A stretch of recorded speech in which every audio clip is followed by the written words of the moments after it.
Welcome back to the Acknowledge to Action podcast. This episode is a special one. We recorded it on June 10th, just a week before I moved from the greater Philadelphia area to the Pittsburgh area. And right as Alex Lisot was preparing for his own move overseas to England. Life transitions have a way of colliding like that, and maybe that's what makes this conversation so meaningful. Because of those big changes, it took me the summer to get this episode finalized, but I'm excited to finally share it with you. During this time, I found myself reflecting intentionally on what Acknowledge to Action really stands for. Out of that reflection came a clear message. At Acknowledge to Action, we listen with intention, observe with acuity, and choose action with focus, courage, and purpose. These aren't just words. It's a path forward, built on access, motivation, and support, all powered by a positive mindset. This is Acknowledge to Action. Now let's dive into episode 28, Make Them Tell You No, with Alex Lisot, fighter pilot, entrepreneur, digital nomad, and someone who truly embodies what it means to embrace risk, resilience, and reinvention.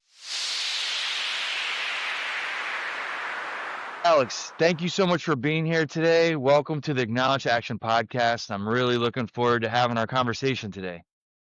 Matt, happy to be here, brother. Excited to have a good chat and see if we can learn from each other. Oh, I'm anticipating a real good one here. We connected last week through LinkedIn. We had a networking session just to get on the same page and really get on the same wavelength, which I'm really tapping into today. So tell us a little bit about yourself, your military background. Again, I just skimmed the surface with your really cool, amazing background. So I'm really looking forward to hearing some more behind the scenes. Sure. Well, I'm a pilot first and foremost, which, as you know, our favorite thing in the world is when someone asks us to talk about ourselves. So I appreciate you starting off with that.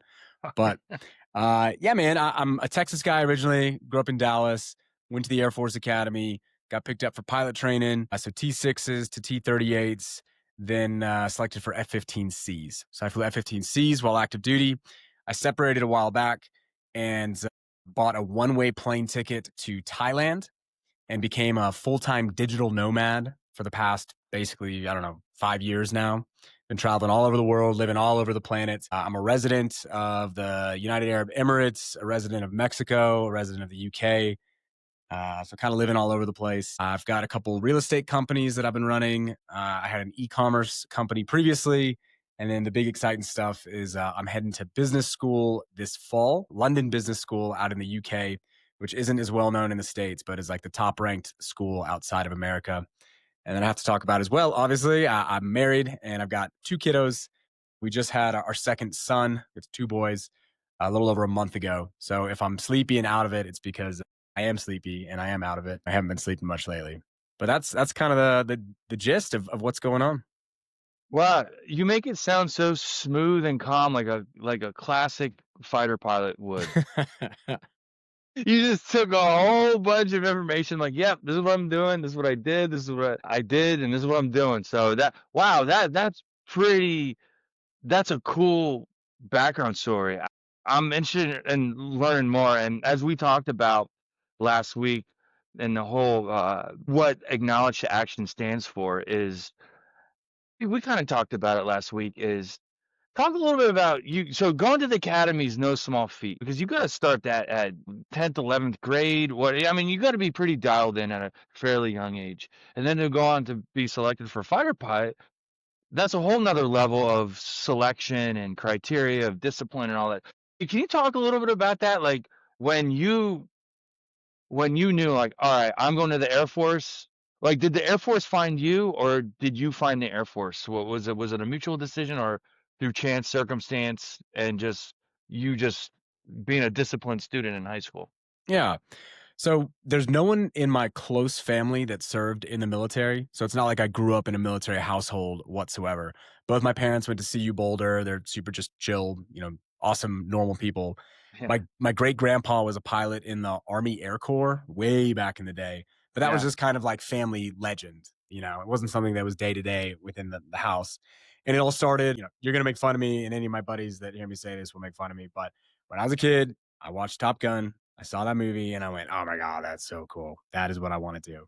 Yeah. So I started working towards that and did my research. High school was pretty easy for me, I'd say. So I was in the kind of upper tier strat of the class. But I did my research and realized, okay, if I want to be a pilot, then going to one of the service academies is my best bet. So I applied to CU Boulder, where my parents went, UT Austin, where all my friends were going, and the Air Force Academy.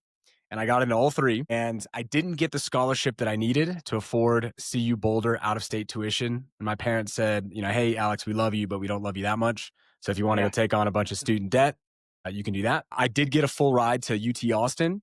So it kind of boiled down to, okay, do I want to go down to Austin or do I want to go to the Air Force Academy? And I actually made the decision that I wasn't going to go to the academy. And I have to hand it to the air liaison officer, who was kind of like the recruiting official for the academy that was working with me. Gave me a call one day. He's an old crusty '06, and just had this really long conversation with me about like the future and life, and like you when you look back, do you want to know that you've challenged yourself as much as possible every step of the way? So his argument was just like, hey man, go to the academy. And if you don't like it, you can always bail. You can always peace out from there and head Mm. to ROTC afterwards. And I was like, okay, yeah, that makes sense. So I went to the academy, and by day one of boot camp, I decided I was gonna quit. I was like, oh my God, this is terrible. Like, I can't believe I got myself into this. And I realized like, okay, well, I can't quit in the middle of boot camp because then I'm gonna regret that the rest of my life. So I have to Yeah. make it through boot camp. So then I made it through boot camp, and I thought like, okay, well, I'm already here. I can't start at a college at UT Austin until the next semester, anyways. I might as well make it through one semester. So I made it through the semester, and then I thought, well, freshman year at the academy is the hardest year. If I quit during freshman year, I'm going to regret that the rest of my life. I just need to make it through freshman year. And then I got through freshman year, and then I thought, oh, well, if I do another year, I'm halfway there. Yada yada yada. So long story short, every step of the way, I wasn't sure if I was going to make it, but what kept me in was knowing that if I bailed when the going got tough, I'd regret it. I'd say that just kind of kept propelling me all the way through my career.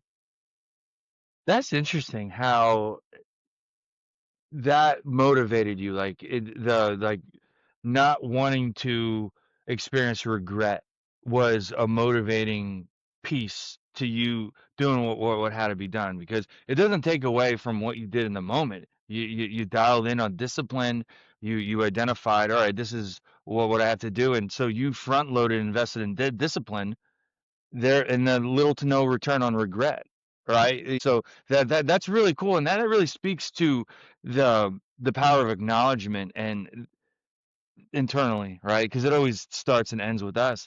But you referenced the '06, the air liaison, who kind of guided you, mentored you, and that stuck with you. You know what visual came into mind when you were saying that, like What's up? the Star Trek movie with the newer one with Chris Pine where he's at the bar. He's like, "What do you want from me, man?" Like with Captain Kirk before, it's like, dude, you have this opportunity to go on to the go. And there was the I forget the Star Trek Academy version, Right, right. but that he needed that little push to go on and be Captain Kirk, right? But in your case, going on to the academy and then going on to be an F-15 pilot, that's really cool. Also, when you were talking about your high school experience and said it was what I heard was like you had this innate talent to be academically disciplined, right? Mhm. When did that talent shift into a skill set? Because I believe that's what created opportunity. Because talent, easy, like you don't really have to think about it, comes naturally. But then you take that and up it to, all right, I want to turn this into a skill set. Yeah. Okay, can you talk a little bit about that? Yeah, absolutely. So this kind of goes along the lines of constantly challenging yourself because for me, high school wasn't hard at all. I didn't challenge myself whatsoever. I just kind of Yeah, showed up. I went to classes. I did really well on all the tests. I slacked off. It wasn't a big deal. And then I got into the academy. I went to the academy, and I remember my very first math test. I tested into calculus 3. So I'd taken calc 1 and 2 in high school, and they put me in this like super high level calculus at the academy.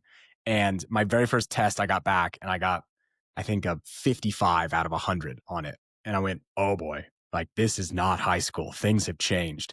And that's when it really hit me, was at the academy, that you can be a sharp guy, but I looked around and everybody around me was sharp.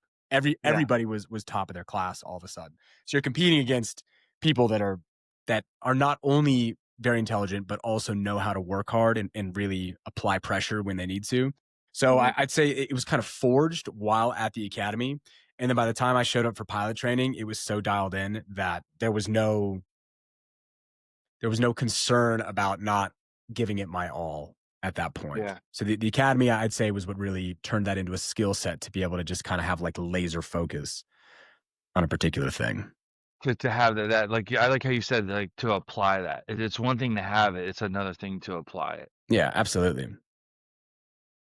That's cool. So I think the general public has a general sense, "Alright, you go to the military, Air Force, do you fly?" And I think it's like 1 or 2% only ever fly in the Air Force because it takes so much support. But at what point, because you reference like it's cool and funny and it's you we could poke like I watch Top Gun, that's what I Ah, want to do. yeah. Yeah, no, then that is cool. There is something to that, right? Regardless of what age. But then it's like, all right, Air Force Academy was my means to do that. Then at what point did you shift and start applying yourself? At what point in the academy process is like, all right, now I have to start getting dialed in to be considered for pilot selection, Mhm. and then next level for fighter pilot, because that's my understanding of it. Yeah. Yeah, definitely. I mean, so for me, the academy was more about survival because I'm 18 years old, and I'm having to figure out how to really work hard for the first time in my life. Mhm. So it was a process. It wasn't just an overnight thing that I figured out. And something that's cool about going to the academy is pretty much maybe things have changed now. My data is 15 years old, but back in the day, the way it worked was there's 1,000 pilot slots, más o menos, that go out every single year. 500 or 600 of them go to the Air Force Academy. The other 400 or 500 of them go out to every single ROTC and OTS program in the country. So Okay. if you go to the Air Force Academy and you are medically qualified and you graduate, there's a very high likelihood that you are going to get a pilot slot. Like I said, things could have changed, but this is the way it was back in the day.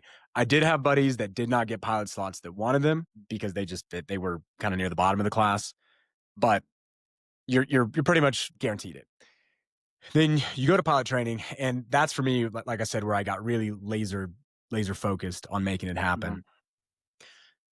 There were, I think, 30 of us in my original pilot training class, and we ended up with 4 as fighter pilots. What I will say, people have this idea, and fighter pilots like to puff out their chests and say how, like, they were all number 1 in their class. There are a lot of students that go through the program that don't want to be a fighter pilot.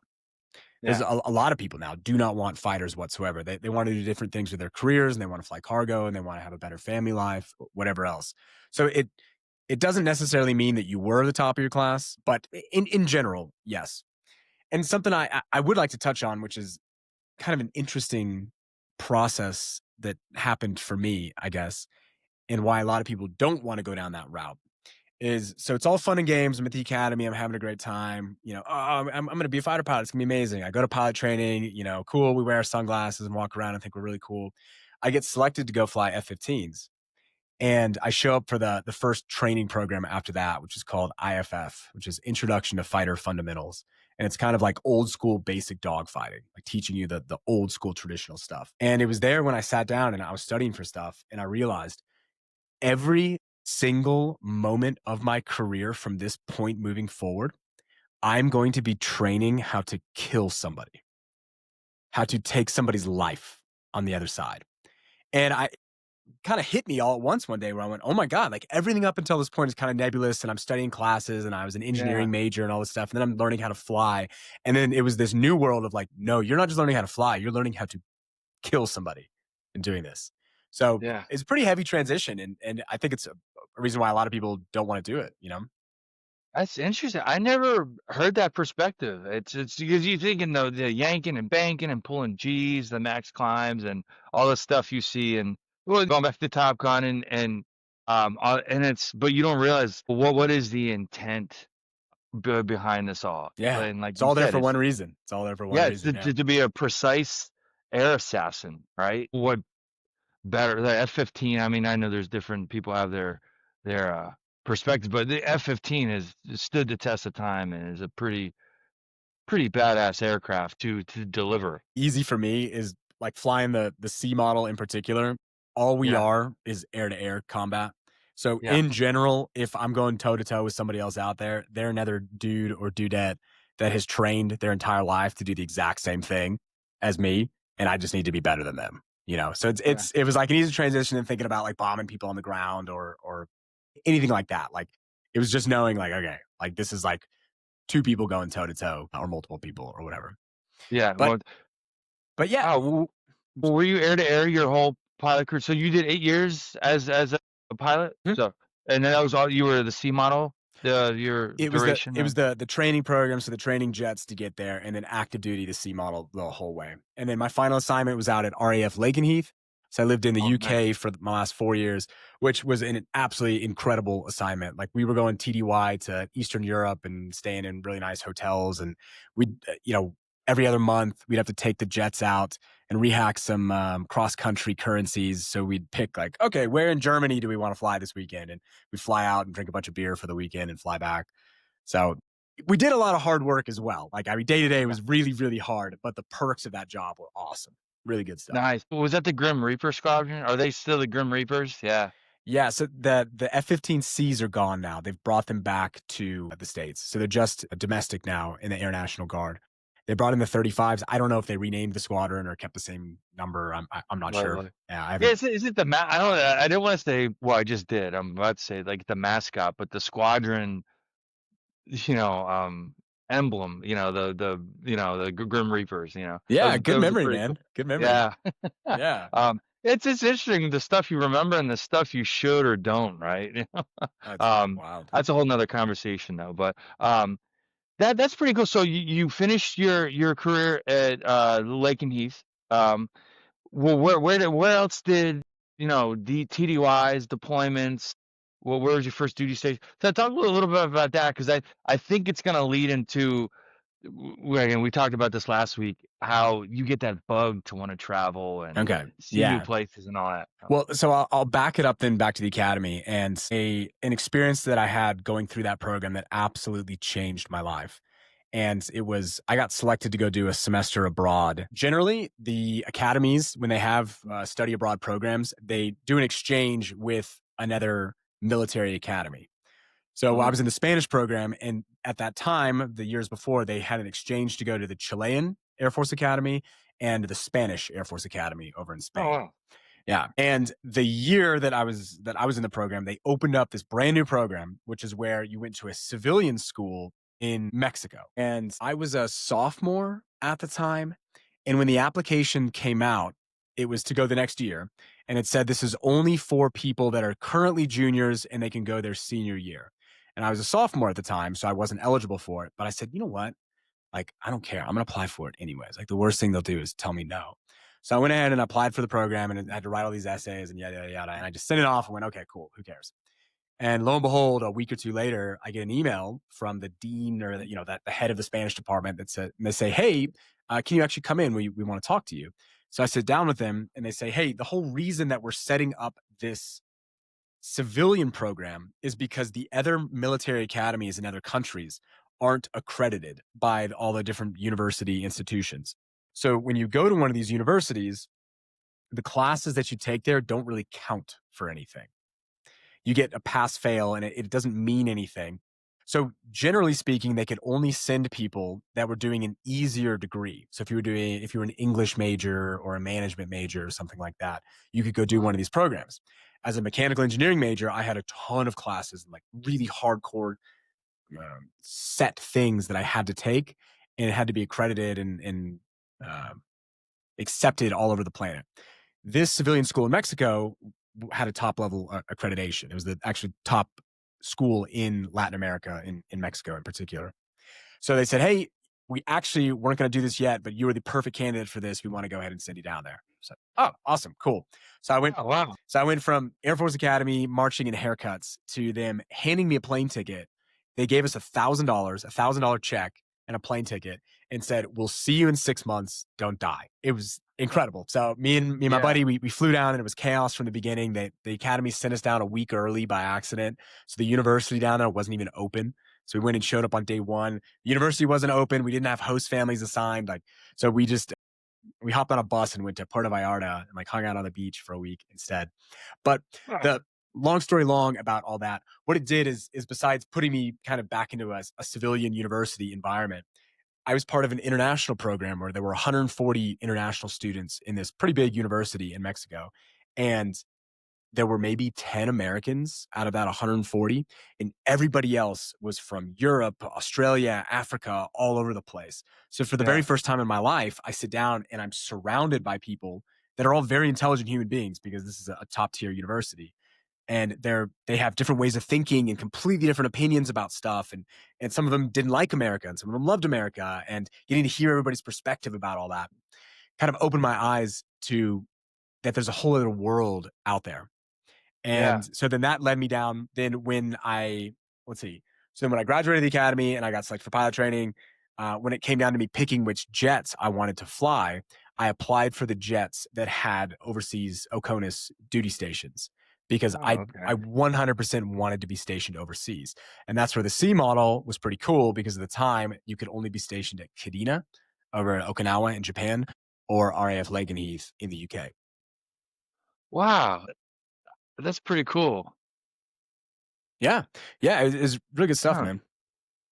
Yeah. And then so how long were you at that university in Mexico then? Just about 6 months, 5 or 6 That's right, months. you did say that, 6 months. So it was like a semester worth or Just a semester abroad, that's it. and then you finished your sophomore year, back at the academy or vice versa, like you Yep. finished your sophomore year there or So I started went the first semester of my junior year, and then I did another 3 semesters at the academy before I graduated. But then what that enabled me to do, besides the fact that my Spanish was pretty awesome after living down there for so long, is there's a program in the Air Force called LEAP, which is the Language Enabled Airman Program. And I'm sure every branch has their own version of it. Maybe it's called the same thing. I don't know. But I applied for it, and it's for people in the military that speak another language that want to maintain their proficiency in that language. And not only the proficiency in the language, but also cultural understanding of different places. So they want multicultural, not just multilingual military members, enlisted and officers. So then what they would do is you're in this program and they enroll you in an online language class throughout the year to keep your language skills up. And then at the same time, once a year, they'd send you down to a foreign country to go hang out for a month. So the big trip I got to go on, I think I only did one of them afterwards, was Colombia. So then the Air Force sent me down TDY to Colombia for a month, and they put us up. It was a group of 15 of us or something in a high rise apartment in Bogota. And we just took classes at a local university down there. It's like Colombian history and getting to understand Latin American politics and the perspective that Latin America has about the United States. And then the really cool experience that I had with that is so that was a month TDY, and I'd saved up a bunch of leave, and I was in between 2 training programs in the flying pipeline. So I had about a month of leave that I could take. So I took a month of leave and then tacked that right on to that month in Colombia. And I flew down into Costa Rica, and I spent a month by myself backpacking through Costa Rica into oh Panama, my gosh. through Panama to cross from Panama into Colombia. There's no overland crossing, so you have to take a boat. So we're sailing across, hopping islands and everything into Colombia, and then backpacked into Colombia. So I showed up at the start of this TDY, and I had a beard and longer hair, and I'm super tan, and everybody was like, "Where the hell did you just come from, man?" Huh, they should make a National Geographic documentary or there's so many different Netflix that sounds like a great docu-series or whatever they call them. No, that's really cool, and I really believe strongly in the power of access, meaning access to those experiences, right? You saw an opportunity to apply when you were a sophomore in the academy Mhm. to do this because it just spoke to you, right? For any number of reasons, right?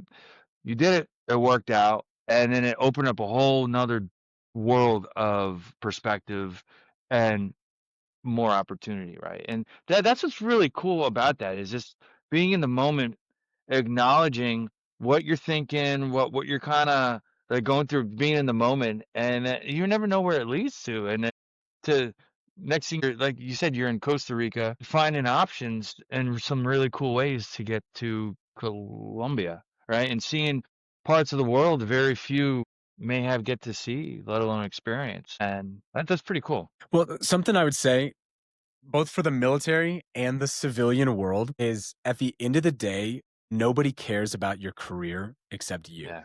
You can have a great commander, you can have a great supervisor or whatever who does genuinely care about you.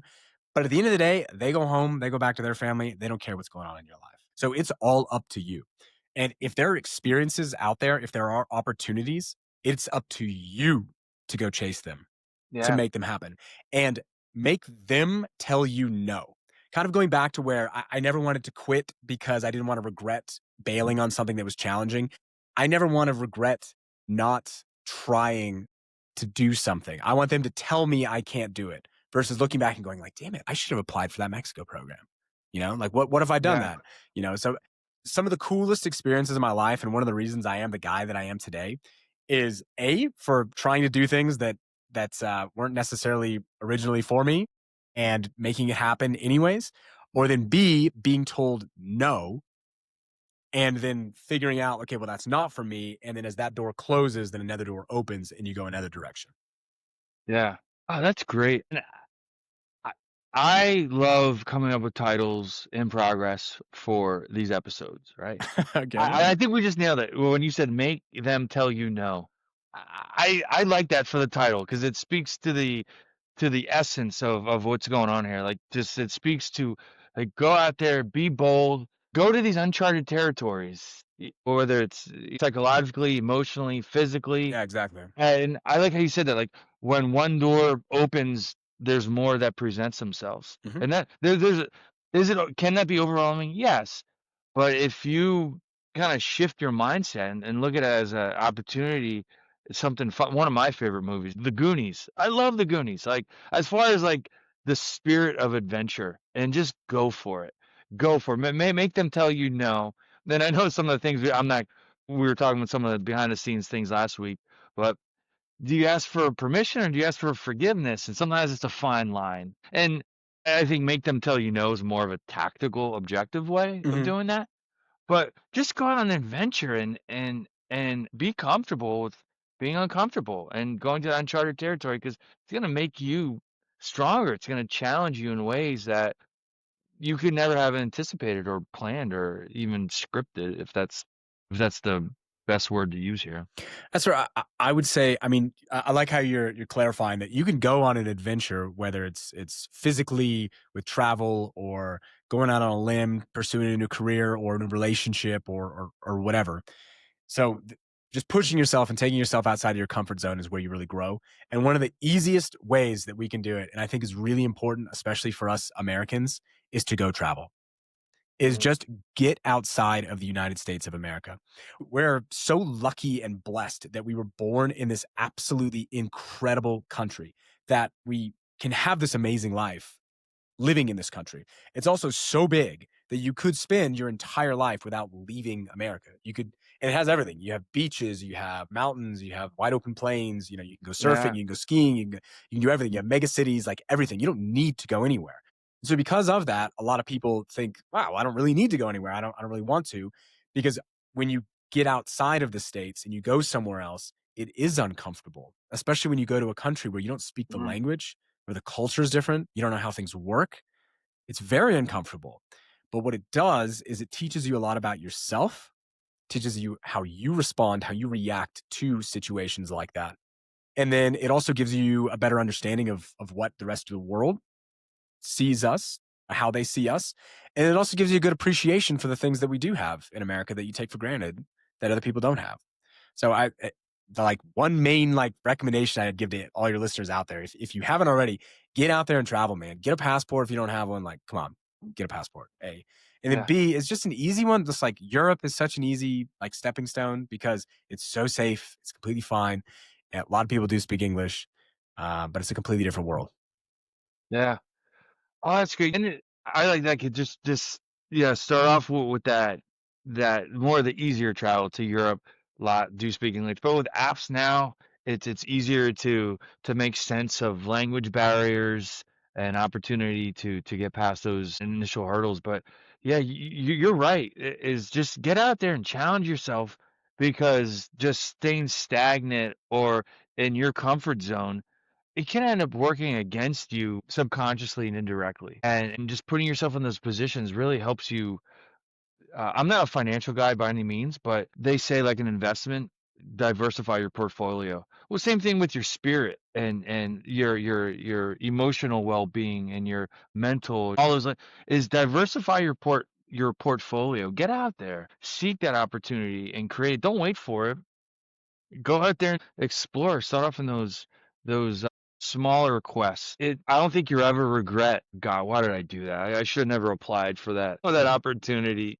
I don't think I've ever heard that. I mean, when we say joking or sarcastically in some context, but what you're saying, yeah, just that's for the listeners because understanding the power of acknowledging as we're well aware of, acronyms are plentiful in the military and then they can get cliche and outright some annoying. I'll say now that I'm retired and I was the one I couldn't stand was bluff, bottom line up front, and then there's this detailed email like, wait, where's the bottom line and why are you so detailed? But the acknowledge to action, the in between the acknowledge to action is accept, process, plan, action. So APA, acknowledge, accept, process, plan, action. And that's a spin-off off the OODA loop that a lot of us have learned in the military: observe, orient, decide, act. There's also the CBT model, but I think when you make it your own and identify what makes sense to you, that's what's going to lead you to identifying opportunity, doing what needs to be done to take that action, leading to those other doors of opportunity that you've mentioned. So just as a segue, what you mentioned earlier about kind of like diversifying yourself, your being, who you are and all that. When you transition out of the military, which just to confirm, you just finished, right? Like you're in the transition right now. Is that I right? did. I officially retired May 15th, so about 3 weeks ago, and some change. I finished my military career in the Air National Guard. Yeah. Started off active duty, did 4 years and some change. Got out, got a college degree, and decided, okay, what now? And then that led me back to the Air National Guard, and then I did 18 years of that. Were you full timer for those 18 years? Well, in some regard, it was interesting you asked that way because the guard and the reserve, 1 week in a month, 2 weeks out of the year. As a career enlisted aviator, it was a lot more than that. I did more in between drill periods than I did on drill sometimes. So I ended up having 7 deployments all over the world. So there was a lot. There's opportunity. It's not your traditional like 1 week in a month, 2 weeks out of the year. Um, so yeah, it was pretty kept me busy Okay. Well, with so that. the reason that I ask is because for me, when I went from active duty to out. I was done. I drove away from base and was like, "Yep, I'm taking off this uniform. I'm never going to put this uniform back on Yeah. again." Which at the time I was really excited about, like on to greener pastures type thing. But what hit me pretty quickly, I had no idea of how much of my identity was tied Mm. to my job. How much of who I was as a person was kind of constructed from that which I did. So when all of a sudden I woke up the next day and I didn't have my uniform on anymore, and I went and I started talking to people and I'm meeting people, up until that point for, a decade basically before that, people had asked me, "Oh, well, who are you?" Like, "Oh, I'm Alex. I'm in the Air Force. I'm Alex. I'm a fighter pilot. I'm Alex the fighter pilot." And then it becomes this it's this identity. It becomes part of who you are. So you're a career aviator. You're up in the sky all the time doing stuff. And then I don't know if it'll be the same for you. Perhaps it'll easier because you were in the guard and you've kind of been in and out and kind of this transition. You've also been back in the real world as well. But that was a very challenging part of the process for me, was this loss of identity that I did not expect that I was going to have. So I had the loss of identity and then also the loss of purpose, because you wake up every single day in the military and you know what you're doing. You have a mission to do. Whatever it is, whatever you go to work that day and you have something to do and you know why you are doing it. When all of a sudden you're no longer in that world, you're just in this void of, well, like when I get up today, what am I doing? Why am I doing this? Who am I doing this for? And all that. So to go all the way back to where you're saying diversify yourself, something I would say to people that are going to make the transition out of the military, make sure that you have some understanding of who you are as a person that's outside of that uniform, that's outside of the career. Mm. Because if that's the only thing if there's only one leg on that table and then that leg gets pulled out, it's going to collapse. So you need multiple legs. You need to make sure you diversify who you are as a person and you have some sort of identity besides just that. That's great advice. That's really cool how you said being in the International Guard, and you're absolutely right. You're spot on. It allowed me to diversify myself professionally and personally too. But for the sake of professional and being hired as a career, I acknowledged at some point, all right, I have to deviate, or I have to diversify myself, or I'm gonna get so wrapped up in this identity and become so codependent on this fixed. I was a C-130 loadmaster, right? So, and there's challenges with that. But to your point, Alex, is being able to, whether we're active duty coming out, starting that front loading that ahead of time. And it may sound corny, and I know there's TAPS classes and there's all sorts of resources to kind of prompt you to get into that mindset, but you don't know until you know. And you're absolutely right. There's, regardless of the job we did in the military, it's a huge identity piece, as it should be, and as it needs to be Mhm.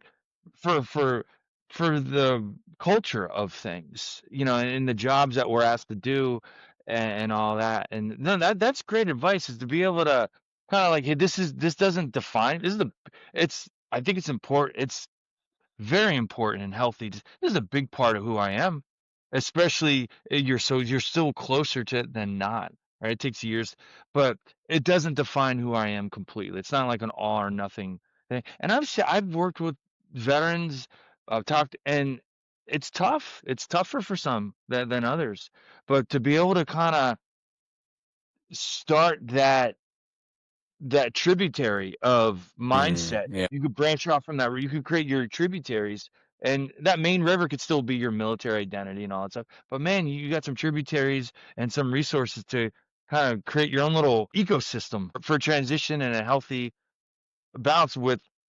I've talked about it a few times in my episode, the post-military MEPS: mental, emotional, physical, spiritual, and social. Mm. Those are all critical, in my opinion. Those are all super critical, and we need to address them and maintain those column that structure of our makeup of who we are. Sometimes we need a little more social. Sometimes we need a little focus on the physical aspect, but they all correlate with one another. Yeah, and you need all of them too.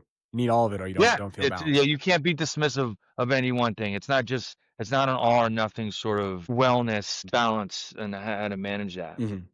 Yeah. This was great. This is why I love having these conversations. And for me, usually I don't talk this much about myself, but in episodes, but I like what we're doing, and this is what I liked, our energy from when we initially connected to now, is being able to acknowledge that and share that, and being able to focus on those points. I lost my train of thought there. It'll come to me. Probably when you you start there, but just being able to help with that transition, that identity piece. And oh, that's what it was. The being able to I don't think it's hit me as hard as it may or will, because of doing this podcast, being able to connect with others. And this is kind of like my extension of who I was in the military. Like, I'm more than Matt, the loadmaster in the Air National Guard. I'm Matt, the podcast guy, who gets to connect with really cool people and hear their stories. Because hearing your story, vice versa, it's a reciprocated collaboration to help with that. Well, you may have not even done it intentionally, but by going into the guard and by starting this podcast and whatever else you have going on in your life, you've built this kind of connection outside of the military already. So that now as you're transitioning out, theoretically it should be a lot easier because you already have an identity. You already have this mission and this purpose built on the outside, which is pretty cool. It'll be interesting. I want to connect with you in another 6 months and kind of just hear if there has been any sort of ups and downs with it as you've hung up the uniform for the final time. It'd be very interesting. Yeah. So for Well, sorry, go ahead. that's nice. Well, with us rolling up the flight suit and throwing in the Foot Locker. Yeah, man. That's the glorified onesie pajama, Yeah, right? it felt it when I did it, it felt amazing, but at the same time, you're like, "Ah, man." Yeah. So then I guess I can tie this into, for me, what has now then led me to this next kind of chapter of my Mm. life is then I got out of the military. Like I said, I just started traveling full time. I then now wife, but then girlfriend was traveling with me. And I lost this kind of identity of who I was and this kind of like purpose. Like, long story short, I started an e-commerce company, which ended up doing pretty well. We were selling in 17 different countries and we had 25 employees. And so it was earning quite well. And this is while I'm living on the beach on Thailand or in Bali or whatever else. So I'm earning in dollars and spending in baht and pesos and whatever else. Yeah. So it was pretty good. And it was kind of what my dream had been as I was getting out of the military, what I wanted to do. But as the years went by, I realized it was kind of like diminishing returns. I wasn't enjoying it as much. So Uh-huh. even though I was earning great money with very little work and having a great time, and I just spend weeks at a time surfing and hanging out or whatever, it was like there was just something there that was missing.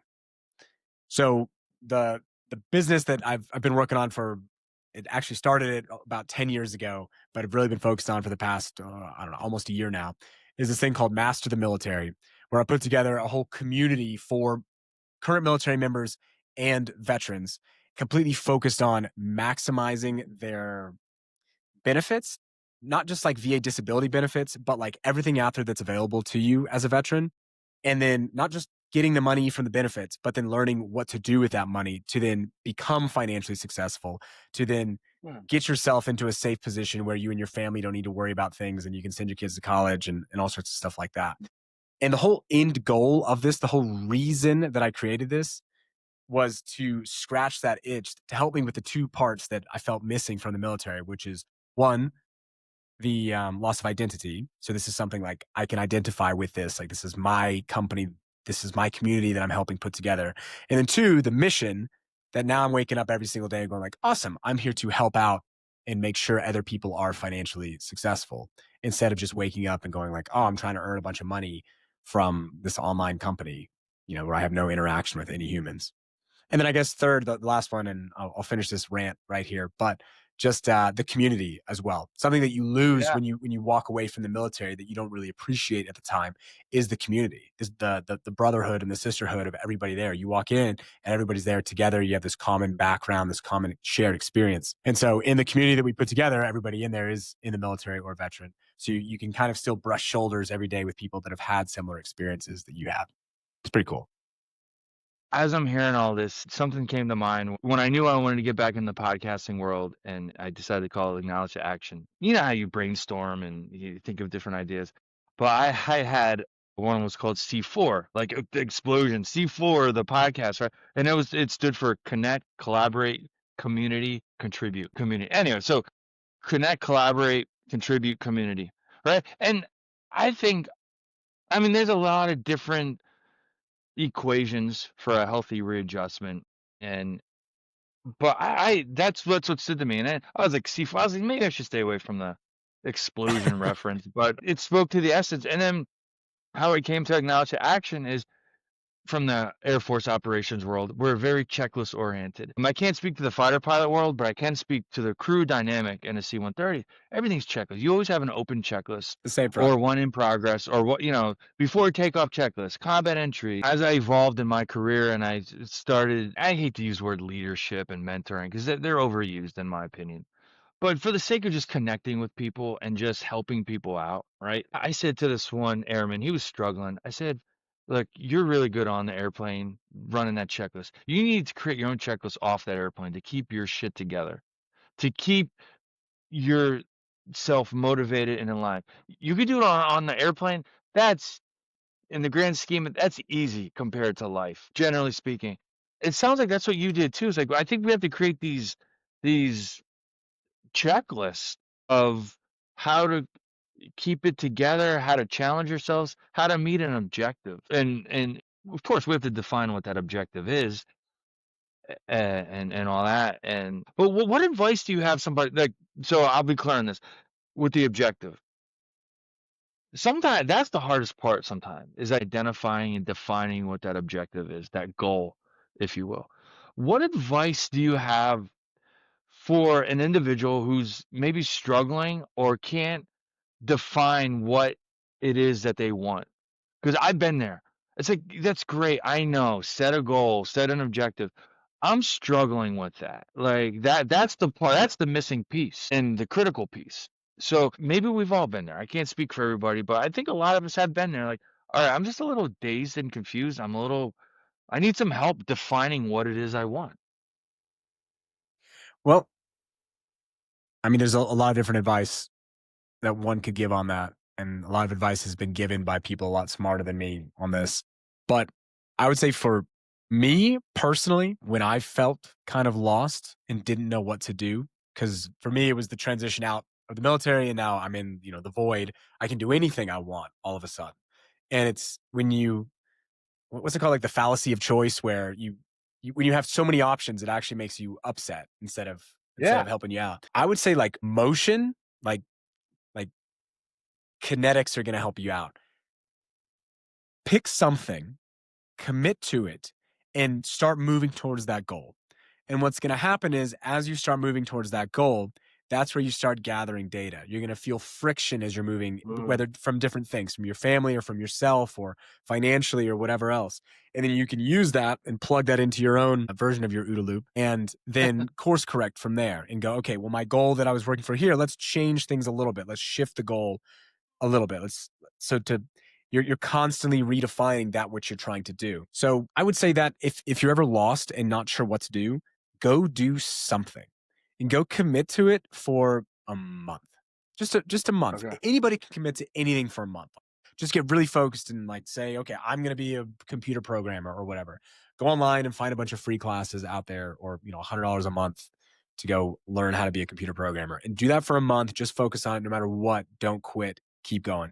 And then after that month, assess what's going on. Is this working for me? Is this something I want? Maybe it is, maybe it isn't. Maybe it half is. What do I need to do? And then you can course correct from there. That's what I would say. Yeah, you just gotta open up that checklist, and not to have a play on words here, but open the checklist is like figure out the checklist, like running the checklist of figure out what my goal objective is. That's the checklist in and of itself. And to start that, just stating it that way is puts it in motion. Puts your I know I'm a big metaphor parable guy, but puts that river of life in motion and feeds that and it allows you because we got to keep moving forward. We can't stay stagnant. And even lakes have underwater tributaries that keep it what lakes do, Mhm. right? Like a straight up stagnant pond of water is going to get gross and very unproductive. So stay in progress, kinetic energy. Just see where it leads you. See how it challenges you. Yep. Ken, I know we're covering a lot here, but your current business, master the military, right? Yep. How does one get connected with that? And because there's a lot out there now. So why? How can that help somebody? How can they why should they connect with it? How can they connect with it? And what's the benefits of it? Because I'm asking out of curiosity, not as like an infomercial. Yeah. Yeah. Just as a means to just understand it better. Because there, like you said, too many choices can be overwhelming. And if one of the choices on somebody's trajectory, I'm just like, well, why that? Why? There's stuff from the VA, there's stuff from the state, there's stuff from all, like you said, it could be overwhelming. So just help us a little bit understand that. So people have an access point to inventory. So it's nice and easy. You just come to our website, masterthemilitary.com. Come check it Okay. out there. That's the entry point to everything. You end up scheduling a call with us, and then we talk about how we can help you out and everything. But the way that I kind of describe this to people is what we've done is we've built a gym for your military benefits. So there's a lot of stuff out there there is free stuff. You can go online and there's YouTube videos basically walking you through how to do anything at all. And I've spoken with veterans out there that say, well, hey, why would I come and pay to be part of your organization when I can do this for free on my own? And it's like sitting there speaking with somebody that's out of shape, telling me, why would I join your gym? Because I can go work out in the park or work out at home for free. Like, yeah, well, Yeah. you could, but A, you're not doing it. You're not doing anything. You're not in a good financial spot. You're not utilizing your benefits. And then B, why would you go do that when you could go somewhere where everything is there in one place? We've got all the equipment, we've got all the information, and there's other people walking around there that can help you out. There's personal trainers that can help you with a specific subject so you can get strong in this one area or whatever else. So that's basically it, man. I mean, there's three aspects to it. We have like masterclass modules. We put together hours and hours of video content walking you through exactly how, let's say you've never bought a home with your VA loan before. You watch our classes, you're going to understand every single step of the way, A to Z, to buy a home. And then besides the video classes, we have a community. It's kind of like a Facebook page or a Reddit board where you can ask questions. People can hang out. It's not just specifically stuff focused on benefits. It's people hanging out, actually developing a community. And then lastly, we do weekly calls. So we bring in subject matter experts in different areas to teach about something specific. I kind of like to say that in general, I know a little bit about a lot. And so then we bring in people that know a lot about a little that are super wicked smart in particular stuff, particular subjects. So that's it. I mean, what I would say to people, to a lot of veterans out there, there's kind of like a stigma about utilizing benefits. And probably the biggest one that people have an issue with would be disability benefits. And I completely get that. Like in the military, we're taught to be resilient and to, let nothing affect us. And so when I got out of the military, I was like, oh, I've got 10 fingers and 10 toes. Like I'm not disabled. I don't have a disability or anything like that. And it took me a long time to realize like when you take advantage or saying that in a positive way, when you are utilizing these government programs, you're not taking something from the government. This is stuff that you've already earned. This is part of the contractual obligation that you set up with the government when you signed your name on the dotted line and took the oath and started serving our country. The US government said, "Hey, you are going to risk your life, stress out your family. You're not going to make as much money as you would have made in the civilian world. You're going to sacrifice all of this stuff, and because of that, as part of the package, we also hook you up on the back end with the GI Bill, disability benefits for anything that's happened to you, using a VA loan. And then there's other programs out there as well, and even at the state level. So understanding that this stuff isn't a handout, it's something that you've already earned. Like you earned this. It's just learning how to access it. That's all. That again, spoken like a true cool fighter pilot, like real smooth, like, yeah, that's it. But having that access point to access those tools, and it sounds like there's a lot of good tools in those toolbox in the master of the military toolbox for you to get to identify, learn how to use, and make the best of it. So if it, yeah, you can go on YouTube and find anything you want, but it could get lost in translation, it could get overwhelming, but as you go right to the source, people who not only know it, but they've used it, they've applied it, and now they're just sharing it with those who are that's great. I'm gonna check that out. That's gonna be in the link on the YouTube channel here. Cool. So speaking of access points, nice easy access point there. So no, that's really cool. This is great. And I know you're getting ready to move across the Atlantic, right? And I'm getting ready to move across the state.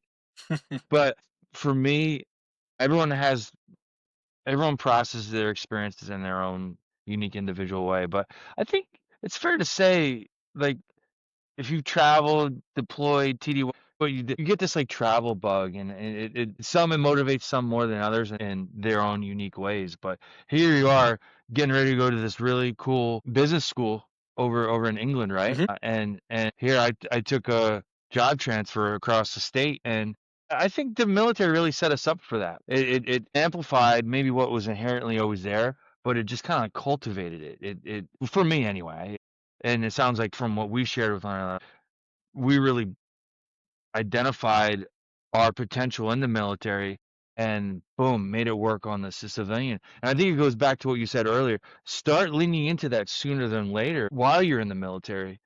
So you could kind of have that multi identity piece to it. Because that's what's going to set you up for these opportunities to help you deal with the hardships. Because no matter if, no matter when, it just helps you manage it better. Because if you don't front load on managing it, the process is going to manage you, and that's where it it gets really challenging and it gets not enjoyable. I agree 100%. Well, Alex, hey, thank you. This is great. My spidey senses told me, forecasted this was going to be a great conversation, but we'll let our viewers be the final assessors of that. But I'm really looking forward to sharing this with the Acknowledge Action audience and beyond. This is really good. I look forward to maintaining our relationship. I'm going to check out Master of the Military and just really building upon these networks that we're working on. It's an access point for those who want it or need it or didn't even realize they wanted it or needed it. I appreciate it, Matt. You're doing the same thing, man. Just by doing this, you're an access point to information and putting veterans together and helping them learn. So thanks for what you're doing. Thanks. Hey, so I don't know how many songs we're up to now on the list. From memory, it's close to 30 now. What song do you want to dedicate to the Acknowledge Action playlist, music playlist? Okay, so I'm a Texas guy, so obviously into country music. So I don't know if you have any country music on there, but Oh, we do, yeah. okay.